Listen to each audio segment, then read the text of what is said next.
Assalamualaikum warahmatullahi wabarakatuh. Bertemu kembali.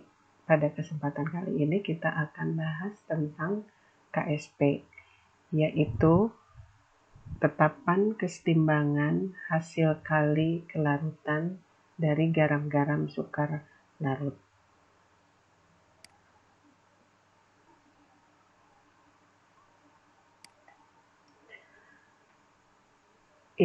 Ini adalah beberapa tahap atau rangkaian dari pertemuan kali ini yang akan kita uraikan, yaitu yang pertama adalah tentang kelarutan. Kelarutan adalah kemampuan suatu zat untuk melarut. Kemudian yang kedua adalah hubungan kelarutan dengan KSP. KSP adalah hasil kali dari kelarutan. Kemudian yang ketiga, menentukan kelarutan. Di sini pada tahap yang ketiga kita akan menentukan kelarutan melalui massa dan volume dari larutan yang diketahui. Atau secara ini adalah sama dengan ketika kita mencari konsentrasi. Kemudian yang keempat adalah menentukan kelarutan dari KSP serta menentukan daya larut berdasarkan harga KSP. Hubungan KSP dengan kelarutan dan daya larut itu hampir sama dengan pada pembahasan yang kedua. Yang berikutnya adalah kita mulai dari kelarutan. Kelarutan atau diberi simbol S kecil adalah kemampuan melarut suatu zat terlarut dalam suatu pelarut. Pelarut yang digunakan dalam pengertian ini pada umumnya adalah pelarut air. Kelarutan atau S dalam lambang S memiliki satuan mol per liter atau milimol per mililiter. Nah, satuan ini adalah sama dengan satuan molaritas yang kita kenal sebelumnya pada materi pembahasan konsentrasi. Nah, mengingatkan kembali bahwa molaritas adalah satuannya juga sama, mol per liter atau milimol per mililiter, adalah menyatakan jumlah zat terlarut dalam suatu pelarut. Jadi pengertian ini hampir-hampir mirip dengan pengertian kelarutan. Nah, sehingga kelarutan dengan molaritas itu memiliki pengertian yang hampir sama. Jadi nanti selanjutnya apabila kita mendengar atau membaca kata atau istilah kelarutan, itu adalah sama dengan pengertian molaritas. Nah, contoh misalnya, kita ingin menentukan kelarutan atau S, itu adalah sama dengan kita menentukan molaritas. Misal soalnya adalah tentukan kelarutan AgCl 14,35 gram dalam 100 ml air. AgCl di sini berarti sebagai zat terlarut dan air adalah sebagai pelarut. Nah, Mr AgCl diketahui 143,5 gram per mol. Nah, soal ini menanyakan tentang kelarutan. Itu sebenarnya kita diminta mencari konsentrasi. Itu sama saja. Jadi tidak usah dibingungkan dengan dua istilah ini karena itu adalah sama. Hal yang sama. Nah, kita masih ingat bahwa molaritas itu memiliki rumus, dan kita sekarang ganti molaritas itu dengan simbol S karena sama saja. Adalah gram per mr dari zat terlarut dikali 1000 dibagi volume dari pelarut. Nah, jadi kita masukkan angka-angka yang sudah diketahui dalam soal, itu menjadi S sama dengan 14,35 dibagi 143,5 dikali 1000 dibagi volume adalah 100 mili air di soal tadi. Maka kita peroleh kelarutan AgCl dalam 100 mili air itu adalah 1 mol per liter, atau bisa juga kita ganti misalnya kalau satuannya mol dalam mili berarti 1 milimol setiap 1 mililiter. Jadi sama saja. Nah, sekarang mari kita berlatih dengan penjelasan yang tadi. Diberikan 3 soal. Ya, 3 soal. Ini adalah soalnya. Ada 3 soal, kita mulai dengan soal pertama.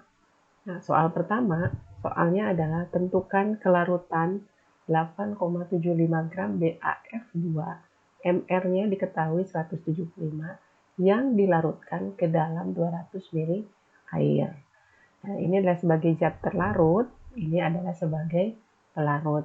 Berarti kita menggunakan rumus yang seperti tadi, yaitu S sama dengan, jadi S-nya di sini adalah S untuk BAF2, karena soalnya adalah untuk senyawa BAF2, masanya dibagi MR-nya dikali 1000 per volume air sebagai pelarut. Maka kita peroleh hasilnya adalah 0,2 molar atau 0,2 mol per liter atau 0,2 milimol per mililiter.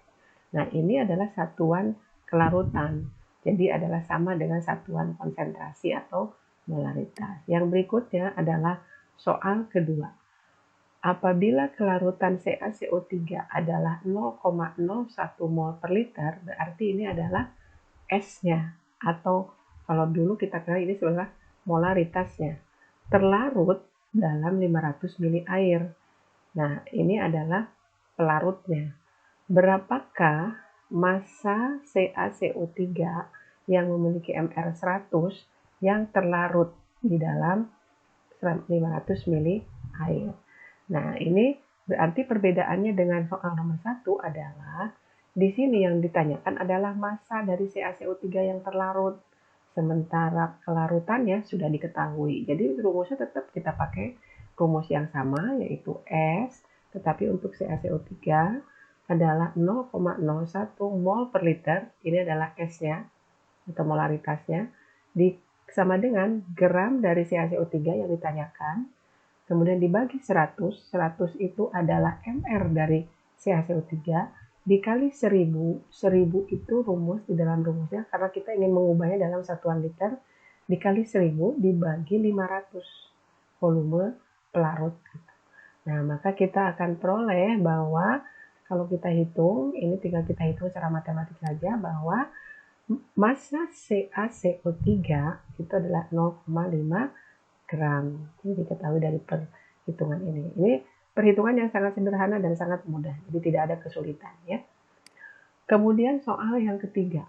Bila diketahui kelarutan F-, jadi ionnya dalam larutan jenuh CaF2, jadi di sini ada ion F- pada senyawa garam CaF2. Diketahui kelarutannya adalah 4 kali 10 pangkat min 4. Berarti ini adalah S-nya dari F gitu ya. Tentukan kelarutan CaF2. Jadi yang ditanyakan adalah tentukan kelarutan seluruh senyawa ini. Sedangkan yang diketahui adalah kelarutan dari ionnya. Nah, pada soal seperti ini, maka kita harus uraikan dulu senyawa CaF2 menjadi ion-ionnya. Nah, kalau kita uraikan, maka CaF2 itu terurai menjadi Ca2+ ditambah 2F-. Di sini tentu kalian melihat ada reaksi kimia yang dinyatakan dalam arah panah bolak-balik atau reaksi kesetimbangan. Nah, kenapa ini dituliskan dengan reaksi kesetimbangan? Karena dalam soal dikatakan dalam larutan jenuh.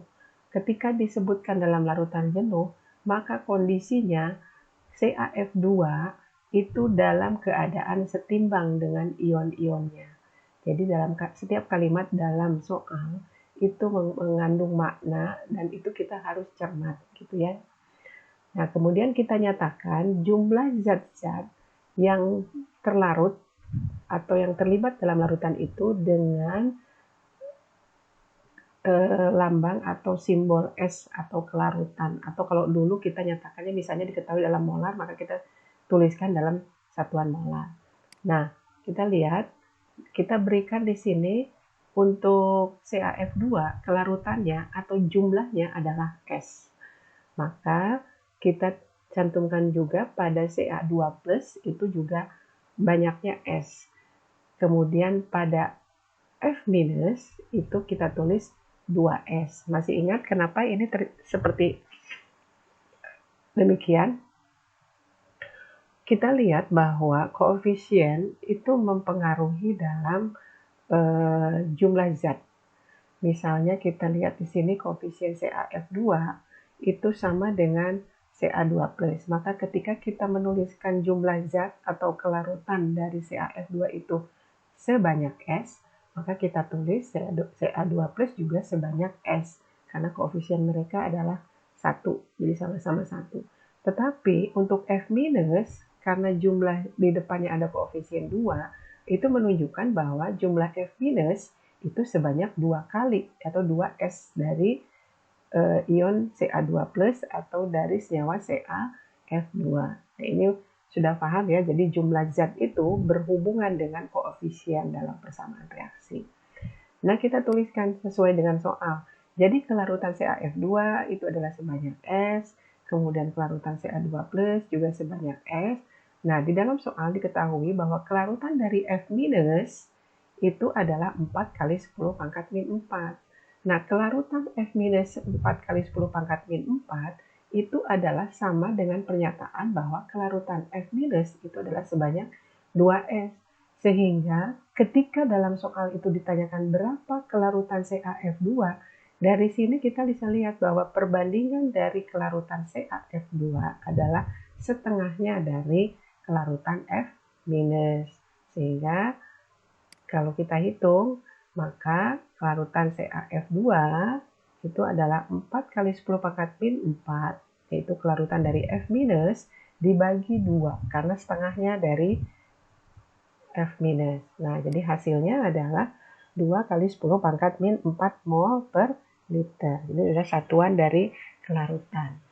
Nah, dari 3 contoh soal itu, tidak ada yang sulit, bukan? Bahwa mencari kelarutan itu sama dengan mencari molaritas. Dan selalu dalam perhitungan stoikiometri, apabila ada suatu persamaan reaksi, maka kita harus melihat jumlah zat itu berkaitan dengan koefisien dalam persamaan reaksi. Kita lanjutkan.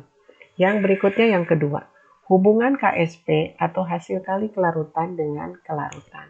Di sini banyak sekali istilah yang harus kita pahami, yaitu dalam redaksi kalimat tersebut ada kata kelarutan. Simbolnya sebelum-sebelumnya kita sudah bahas dengan simbol S, atau ini adalah sama pengertian dengan molaritas. Hasil kali kelarutan. Hasil kali kelarutan. Jadi kelarutan tadi lambangnya S, kemudian hasil kali. Jadi KSP itu adalah hasil perkalian dari kelarutan-kelarutan. Jadi adalah perkalian dari S dan S, karena simbol kelarutan adalah S. Gitu ya. Nah, ini adalah beberapa contoh dari persamaan reaksi ionisasi. Misalnya kita memiliki senyawa AgCl padat, kemudian terurai menjadi Ag+ aqua ditambah Cl- aqua. Di sini sama, reaksinya adalah reaksi keseimbangan, berarti persamaan ini adalah persamaan reaksi pada keadaan larutan tepat jenuh. Ya, jadi setiap komponennya berada dalam keseimbangan. Nah, berapa jumlah ionnya? Jumlah ionnya adalah, kita perhatikan, yang berbentuk ion di sini adalah Ag+ dan Cl-.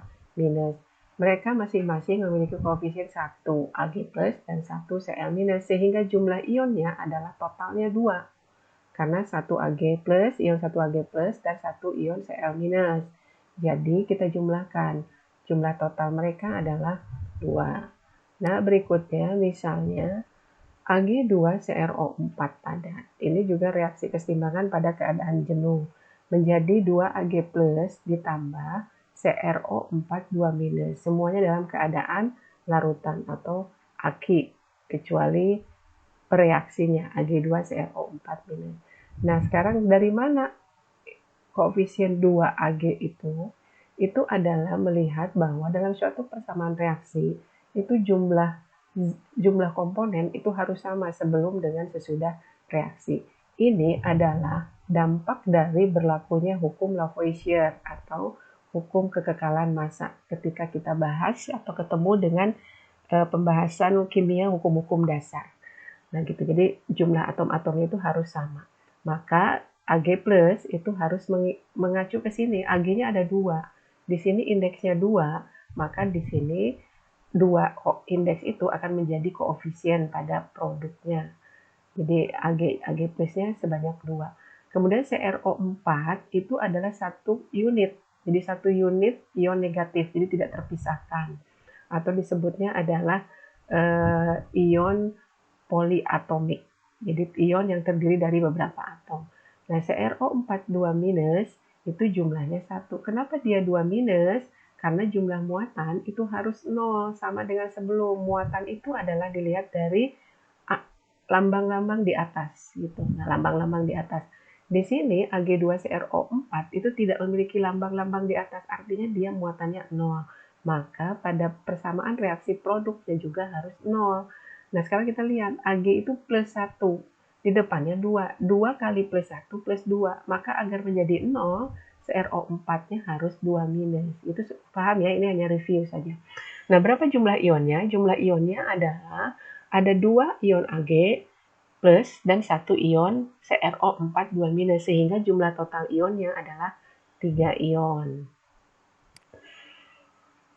Nah, mari kita lihat lagi yang contoh berikutnya. PbSO4 padat itu terurai atau terdisosiasi menjadi Pb2 plus aqua dalam larutan ditambah SO4 2 minus dalam larutan juga. Jumlah ionnya berapa? Masih ingat tadi caranya? Ya, betul. Jadi kita jumlahkan total seluruh ion-ionnya. Karena mereka masing-masing 1, maka jumlah ionnya adalah 2. Jadi dalam zat yang berbeda, yaitu misalnya kita lihat dari contoh AgCl dengan PbSO4. Nah, jumlah ion-ionnya adalah sama, ya. Gitu. Kemudian yang berikutnya adalah Al2SO4 3 kali terionisasi menjadi 2Al3 plus aqua ditambah 3SO4 aqua. Nah, ini kita lihat koefisien-koefisien mereka 2 dan 3 itu adalah berasal dari indeks-indeks mereka. Al itu ada 2 atom, kemudian SO4 3 kali, atau itu adalah jumlahnya ada 3 buah. Jadi indeks-indeks ini akan menjadi koefisien dari ion-ionnya. Nah, sekarang SO4 itu sama seperti tadi CrO4 minus atau di dalam PbSO4, mereka adalah 1 unit ion poliatomik. Jadi Al3 plusnya sebanyak 2, ya. Kemudian ion SO4 2 minusnya sebanyak 3 buah. Nah, ini muatan-muatan ini harus sudah kita bukan dihafal tapi mahir ya. Ini berapa muatan Al? Al itu 3 plus, SO4 itu 2 minus, karena jumlah muatan keseluruhan ini, ion-ion ini di sisi kanan itu harus sama dengan muatan senyawa bereaksi. Nah, sekarang berapa jumlah ionnya? Jumlah ionnya total seperti tadi dijumlahkan 2 ion dan 3 ion. Jadi ini totalnya memiliki jumlah 5 ion gitu ya. Nah, sekarang kita lihat untuk menuliskan hubungan dari KSP dengan kelarutan. Kita ambil contoh yang pertama tadi AgCl padat. Terionisasi menjadi Ag plus aqua ditambah Cl minus aqua. Jumlah ionnya tadi sudah kita bahas adalah sebanyak 2 buah. Nah, kemudian kita nyatakan jumlah zat-zat itu dalam kelarutan. Kita beri lambang masing-masing adalah AgCl kelarutannya sebanyak S, kemudian Ag plus juga sebanyak S. Masih ingat kenapa Ag plus itu kita tuliskan juga sebanyak S? Iya, karena koefisien Ag plus dengan koefisien AgCl padat itu sama dengan 1. Maka tentu kamu juga bisa menuliskan kelarutan dari Cl minus adalah juga sebanyak S, karena koefisien di sini semuanya 1. Sehingga jumlahnya yang terlarut itu kita nyatakan dengan S, S, dan S. Nah, dalam persamaan ini kita lihat bahwa di situ ada lambang reaksinya bolak-balik atau reaksi kesetimbangan. Kenapa reaksi ini ditulis kesetimbangan? Kita ulang lagi bahwa reaksi ini dituliskan dalam keadaan atau dinyatakan atau dalam kondisi larutan tepat jenuh, sehingga kita tuliskan persamaan mereka dalam persamaan reaksi bolak-balik atau dengan lambang panah bolak-balik. Nah, ketika kita menemukan reaksi itu dalam persamaan atau lambang reaksi panah bolak-balik, maka itu pasti memiliki tetapan keseimbangan. Jadi begini, setiap kita melihat bahwa suatu persamaan reaksi itu memiliki arah panah bolak-balik, maka persamaan reaksi itu pasti memiliki tetapan keseimbangan. Dulu ketika kita membahas materi keseimbangan, kita ingat bahwa tetapan keseimbangan itu dinyatakan dengan konsentrasi produk dipangkatkan koefisien mereka masing-masing dibagi dengan konsentrasi per reaksi atau reaktan dipangkatkan koefisien. Nah, jadi persamaan ini bisa kita tuliskan tetapan keseimbangannya adalah K sama dengan konsentrasi Ag plus pangkat 1 karena koefisien Ag adalah 1, kemudian kali Cl minus pangkat 1, kemudian dibagi AgCl pangkat 1. Kita lihat lagi persamaan reaksi di sana adalah AgCl berwujud padat. Sekalipun kita barusan menuliskan, tetapi ini nanti kita harus ingat bahwa wujud padat dan wujud liquid dalam tetapan keseimbangan, kita masih ingat ya, mereview lagi, itu tidak dimasukkan ke dalam persamaan tetapan keseimbangan karena konsentrasi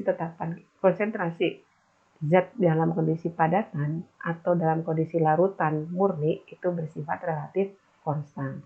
Maka dari persamaan reaksi ini kita tuliskan menjadi K dikali AgCl. Jadi ini dikalikan silang, AgCl-nya dikalikan silang ke K, ke sisi kiri. Maka sama dengan konsentrasi Ag plus pangkat 1 dikali konsentrasi Cl minus pangkat 1. Kita lihat lagi persamaan reaksinya.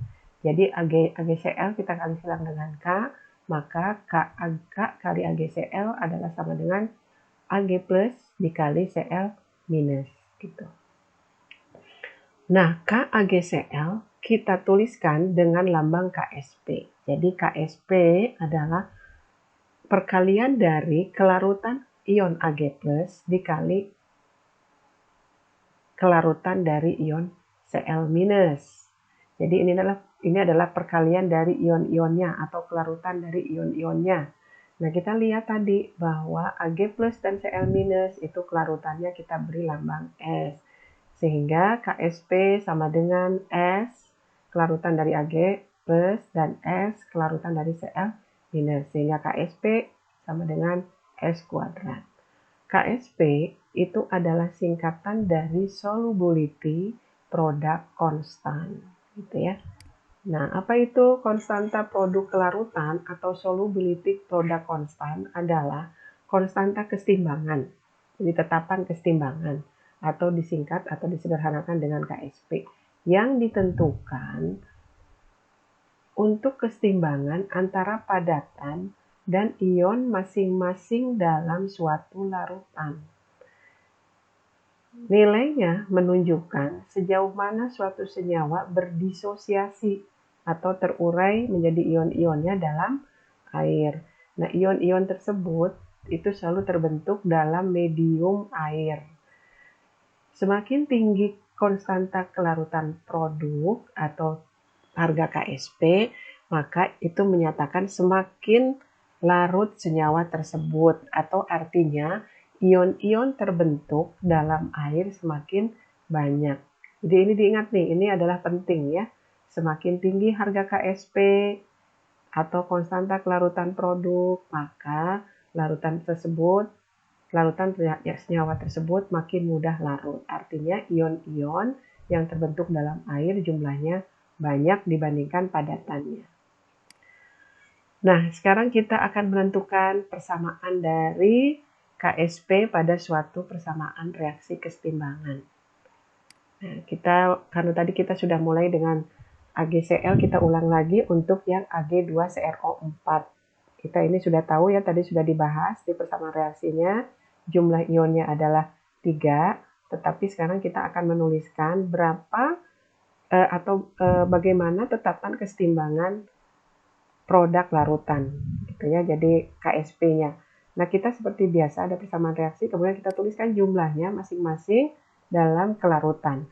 Kalau misalnya kelarutan Ag2CrO4 itu adalah S, maka kelarutan dari Ag plus adalah 2S karena koefisiennya 2 kali dari Ag2CrO4. Dan CrO4 minus, 2 minus kelarutannya adalah S karena koefisiennya 1 berarti kelarutannya setengahnya dari kelarutan Ag plus atau kelarutannya adalah sama dengan kelarutan Ag2CrO4. Nah, berapa jumlah ionnya? Kita sudah bahas tadi, jumlah ionnya adalah 3. Kemudian KSP adalah tadi sebelumnya kita sudah bahas bahwa KSP itu adalah perkalian ion-ionnya dipangkatkan dengan koefisiennya. Kenapa demikian? Karena ini berasal dari tetapan kesetimbangan. Jadi tetapan kesetimbangan itu kita ulang lagi ya, bahwa tetapan kesetimbangan itu adalah perbandingan konsentrasi dari produk dipangkatkan masing-masing koefisien dibagi dengan konsentrasi reaktan atau pereaksi dipangkatkan koefisien. Jadi di sini Ag plusnya, konsentrasi Ag plus dipangkat 2 dikali konsentrasi CrO4 2 minus dipangkat 1 karena koefisiennya 1. Nah, kita masukkan, gantikan jumlah masing-masing ion dalam kelarutan gitu. Jadi Ag plus itu kelarutannya adalah 2S dikuadratkan 2, kemudian kelarutan CrO4 2 minus adalah S dipangkat 1. Nah, ini adalah matematik. 2S kuadrat itu adalah 4S kuadrat dikali S, jadi 4S pangkat 3. Jadi rumus KSP untuk reaksi di atas adalah 4S pangkat 3. Jadi untuk reaksi yang memiliki jumlah ion 3, maka KSP adalah 4S pangkat 3. Nah, jadi ini rumus ini berlaku untuk seluruh reaksi yang memiliki jumlah ion 3 buah. Ya, jadi itu nanti lama-lama kita akan ingat karena kalau sering berlatih ini akan mudah diingat. Kemudian PbSO4 itu terurai menjadi Pb2+ terlarut dalam air ditambah SO4 2- terlarut dalam air. Jumlah ionnya adalah 2. Nah, bagaimanakah KSP dari persamaan reaksi ini? KSP adalah, nah kita tuliskan dulu masing-masing kelarutannya atau jumlah masing-masing komponen adalah S untuk PbSO4, kemudian Pb2+ juga S, SO4 2- adalah S. Ini masih ingat tentu ya, kenapa mereka mempunyai jumlah kelarutan yang sama. Karena koefisien mereka adalah sama-sama 1. Kemudian KSP adalah perkalian dari ion-ion dipangkatkan koefisien. Jadi KSP adalah Pb2+ ionnya, kemudian dipangkatkan 1 dan dikali dengan ion SO4 2- pangkat 1. Karena masing-masingnya koefisiennya memiliki harga 1. Jadi S dikali S. Jadi kalau kelarutannya dikalikan, maka jadi S kuadrat. Jadi KSP untuk persamaan reaksi yang memiliki jumlah ion 2 itu adalah S kuadrat. Nah, kita lihat yang berikutnya adalah persamaan reaksi Al2SO4 3 kali terurai menjadi 2Al3+ ditambah 3SO4 2-. Ini adalah persamaan reaksi sebelumnya yang kita ulang lagi agar lebih jelas dan lebih mudah dipahami. Jadi contohnya tidak mengambil contoh yang lain. Nah, jumlah ionnya adalah 5. Bagaimana harga KSP-nya? Persamaan tetapan kesetimbangan dari reaksi tersebut. Kita beri lambang dulu jumlah masing-masing komponen dalam S atau dinyatakan dalam kelarutan. Jadi Al2SO4 3 kali adalah S, kemudian Al3+ adalah 2S, kemudian SO4 2- adalah 3S kelarutannya atau jumlah zat yang terlarut. Kemudian KSP adalah hasil perkalian dari ion-ion atau produk-produk dipangkatkan dengan koefisiennya. Ini mudah kan ya? Jadi tidak ada yang rumit. Semuanya sederhana kalau kita simak dengan cermat dari awal penjelasan ini. Jadi Al3 plus itu dipangkatkan 2 dikali dengan SO4 2 minus dipangkatkan 3, kemudian ganti masing-masing jumlah zat ion terlarut tersebut dengan kelarutannya, maka Al3 plus adalah 2S dikuadratkan, kemudian SO4 2 minus adalah 3S dipangkat 3. Nah, ini adalah matematik. Ini adalah matematik ya, jadi dihasilkan sama dengan 108S pangkat 5. Dari mana? Jadi matematik nih. 2S dikuadratkan adalah 4S kuadrat. 3S dipangkat 3 adalah 27S pangkat 3. Sehingga kalau dikali hasilnya adalah 108S pangkat 5.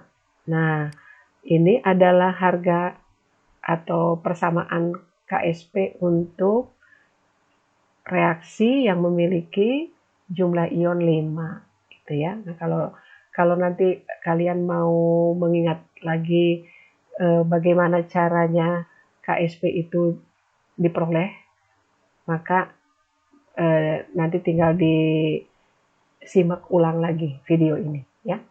Kemudian kita akan terapkan hubungan KSP dengan kelarutan itu pada soal berikut. Ada soal, pertanyaannya adalah garam manakah yang memiliki kelarutan paling besar? Di sini kita diberikan 5 pilihan. Ada AgCl, KSP-nya 10 pangkat min 10, AgI, KSP-nya 10 pangkat min 16.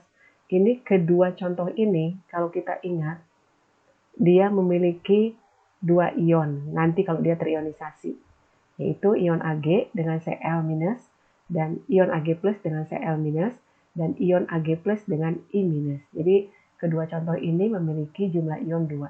Nah, sekarang yang berikutnya. Ag2CrO4, KSP-nya 3,2 kali 10 pangkat min 12.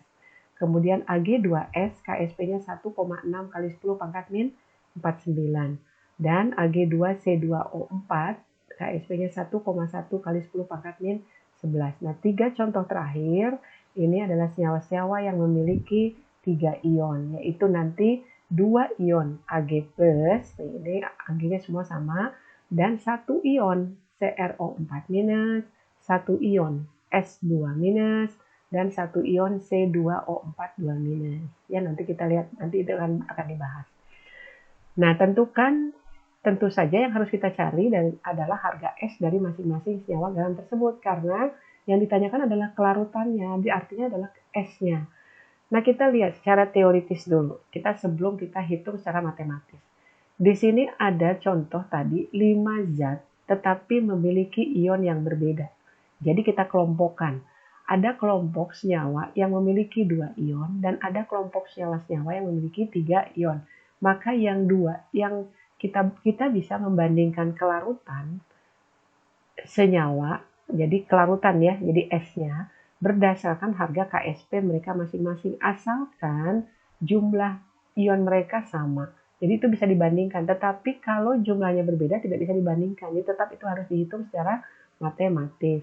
Nah, kita lihat AgCl. AgCl itu KSP-nya 10 pangkat min 10. AgI KSP-nya 10 pangkat min 13. Nah, kedua senyawa ini bisa kita bandingkan karena mereka sama-sama memiliki 2 ion. Nah, harga KSP yang besar yaitu siapa? AgCl, KSP-nya lebih besar daripada AgI, maka itu menunjukkan dari kedua senyawa ini kelarutan yang terbesar adalah AgCl, yang paling besar itu dibandingkan dengan AgI. Nah, perbandingannya hanya kedua senyawa tersebut. Ya, jadi kalau dalam option pilihan soal ini, maka AgI itu sudah pasti kita coret karena dia kelarutannya lebih kecil daripada AgCl. Nah, ini hanya antara dua larutan atau dua zat. Nah, sekarang untuk yang zat lain yang memiliki ion sama-sama 3, maka kita pasti dengan melihat harga KSP saja, kita bisa melihat bahwa kelarutan yang terkecil adalah Ag2S karena memiliki KSP-nya paling kecil, yaitu 1,6 kali 10 pangkat min 49. Maka pilihan ini pun akan kita coret kalau ada dalam pilihan soal. Maka yang kita bisa bandingkan adalah Ag2CrO4 yang memiliki KSP 3,2 kali 10 pangkat min 12 dengan Ag2C2O4 yang memiliki KSP 1,1 kali 10 pangkat min 11. Nah, sekarang antara Ag2CrO4 dengan Ag2C2O4, mereka perbedaannya sedikit sekali, tetapi tetap kita bisa melihat bahwa dari perbandingan KSP tersebut, maka kelarutan yang paling besar adalah Ag2C2O4 gitu ya. Jadi yang memiliki harga KSP-nya paling besar. Ini untuk ketiga senyawa yang memiliki ion yang sama. Nah, kalau antara seluruhnya berarti kita tidak bisa bandingkan. Kita harus hitung lagi dengan jelas itu melalui perhitungan matematik gitu ya. Jadi di sini bagaimana perhitungannya? Nah, kita lihat. Itu tadi kita bahas secara teorinya. Apakah cocok dengan nanti hasil perhitungannya? Kita lihat ya. AgCl adalah memiliki KSP 10 pangkat min 10. Jadi kita ingat bahwa karena dia memiliki 2 ion, maka AgCl, ya kita ulang lagi, karena dia memiliki 2 ion, maka rumus KSP-nya ya, jadi rumus KSP-nya adalah S kuadrat. Jadi itu tadi kan sudah dibahas ya. Nah, nanti lama-lama ini akan lebih mudah diingat. Jadi karena dia memiliki 2 ion, maka harga KSP-nya adalah S kuadrat. Diketahui dalam soal KSP-nya 10 pangkat min 10, maka kita tulis. Jadi 10 pangkat min 10 sama dengan S kuadrat. Maka S-nya adalah 10 pangkat min 10 diakarkan. Ya, diakarkan 2. Maka hasilnya adalah 10 pangkat min 5. Gitu ya. Nah, itu adalah kelarutannya. Kemudian yang berikutnya, AgI. KSP-nya di dalam soal diketahui 10 pangkat min 16. Tadi kita sudah bahas bahwa AgI memiliki garam yang memiliki 2 ion, gitu ya. Jadi sama-sama dengan AgCl itu memiliki 2 ion. Maka harga KSP-nya pun sama, yaitu S kuadrat. Sehingga kita akan dapatkan bahwa 10 pangkat min 16 sama dengan S kuadrat. Sehingga S-nya adalah akar dari 10 pangkat min 16 atau 10 pangkat min 8 ya. Kemudian Ag2CrO4, KSP-nya 3,2 kali 10 pangkat min 12. Nah, kita diingatkan lagi bahwa Ag2CrO4 itu adalah garam yang terdiri dari 3 ion. Sehingga harga KSP-nya adalah, masih ingat? Ya, harga KSP-nya adalah 4S pangkat 3. Ini tinggal kita masukkan lagi. KSP dari Ag2CrO4 adalah 3,2 kali 10 pangkat min 12 sama dengan 4S pangkat 3. Maka kita cari S-nya adalah akar 3 dari KSP dibagi 4. Ya kan? Di sini ini matematis ini. Nah, 3,2 kali 10 pangkat min 12, ini bukan kurang 12 ya, dibagi 4. Maka hasilnya adalah 2 kali 10 pangkat min 4, gitu ya. Nah, yang berikutnya. Yang berikutnya adalah Ag2S. KSP-nya 1,6 kali 10 pangkat min 49. Kita uraikan dulu di sini. Kita tuliskan di sini untuk Ag2S, itu reaksi ionisasinya adalah 2Ag plus ditambah S2 minus. Jumlah ionnya adalah 3. Maka harga KSP-nya sama seperti tadi. KSP-nya adalah, ya ini kita diulang lagi, Ag2S itu memiliki ion sebanyak 3, maka harga KSP-nya adalah 4S pangkat 3.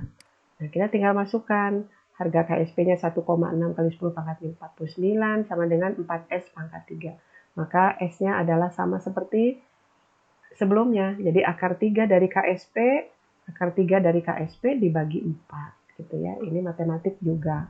Jadi antara kimia dengan matematik itu dekat sekali, jadi harus difahami lah ya, sudah mahir. Maka diperoleh dari perhitungan harga S-nya adalah 1,587 kali 10 pangkat min 16. Itu sangat kecil dibandingkan dengan Ag2CrO4 tadi ya, yang 2 kali 10 pangkat min 4. Jadi secara teori saja sudah terbukti pada perhitungan matematisnya. Berikutnya, Ag2C2O4, KSP-nya 1,1 kali 10 pangkat min 11. Nah, kita uraikan dulu Ag2C2O4-nya. Ini penguraian menjadi ion-ionnya. Jumlah ionnya kita lihat adalah 3 ya. Nah, jadi kalau jumlah ionnya 3, kita tahu bahwa dia nanti akan memiliki harga KSP-nya adalah sama dengan 4S pangkat 3. Kita masukkan lagi harga KSP-nya. Maka KSP-nya adalah 1,1 pangkat 11 min 11 kali sama dengan 4S pangkat 3. Maka S-nya adalah akar dari KSP dibagi 4. Maka kita dapatkan hasilnya 0,000222. Ini tidak jauh berbeda dengan KSP-nya Ag2CrO4. Ya. Tapi perbedaan sedikit. Jadi tentu saja ini yang lebih besar walaupun perbedaannya sedikit. Maka dari ketiga uraian tadi, untuk senyawa-senyawa memiliki 3 ion, maka Ag2C2O4 memiliki harga KSP yang besar. Kemudian kita ingat lagi tadi AgCl itu KSP-nya adalah 2 kali 10 pangkat min 4. Jadi perbedaannya sedikit. Maka yang paling besar kita bisa simpulkan adalah kelarutan garam Ag2C2O4 yang memiliki harga KSP 1,1 kali 10 pangkat min 11. Dia memiliki kelarutan yang paling besar di antara kelima garam tersebut. Gitu. Nah, bagaimana penjelasan sampai sejauh ini? Apakah bisa difahami? Tidak ada yang sulit sebenarnya. Jadi uraiannya sangat sederhana. Nah, demikian penjelasan pada pertemuan kita kali ini. Apabila belum difahami, maka sampaikan pertanyaannya di kolom komen. Terima kasih. Assalamualaikum warahmatullahi wabarakatuh.